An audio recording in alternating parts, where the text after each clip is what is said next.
Таштанды жыйноочу техникалар Айдаркен коммуналдык ачык акционердик коому тарабынан сатылып алынды. Буга чейин аталган ишканада болгону 2 гана техника болгон. 10 миңден ашуун калк жашаган шаардын тазалыгы үчүн кошумча техника алуу зарыл болчу. Анткени таштандылар өз учурунда алынбай бир топ ыңгайсыздыктар жаралып турган. Ошондон биз 2 жылда ошол карыздарды жаап, биз анан быйыл 1,3 миллион киреше кылдык карыздардан тышкары. Мен келгенде бир эле мына өзүбүздүн ГАЗ-53 машинабыз бар. Калган бир ассенизаторубуз капремонт талап кылган.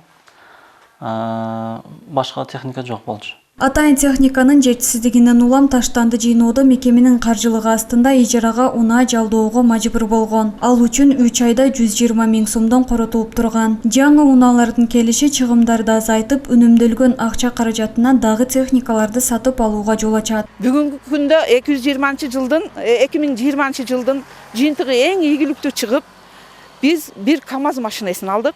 Жана азыр ушу күндө заманбап Россиядан жетекчибиз заманбап мусороз машинени бункер менен алып келип, шаарыбыздагы точкаларды мындан кийин заманбап кылып туруп бетондорду куюлуп, үстүнө бункерлер менен жакын жерде болуп туруп, тазалыкка өтө дагы шартыбыз эл үчүн талаптарын аткарууга даярбыз. Жаңы жетекчинин келиши менен аталган ишкана соңку жылдар аралыгында өзгөрүүгө багыт алганын шаар тургундары ырасташат.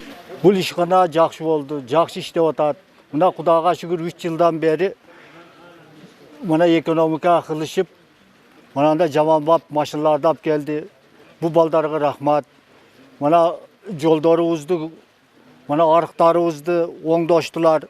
Мына ол кала берсе экономикаларыны пулдарын эконом кылып, мына заманбап машиналарды алып келишти. Рахмат шунчалык балдардын иштеген кызматтарыга. Алдыда Айдаркен шаарынын ички көчөлөрүнө 25 даана бункер коюу пландалууда. Бул ишке ашса таштанды өз убагында алынып, ошол эле учурда иргеленет.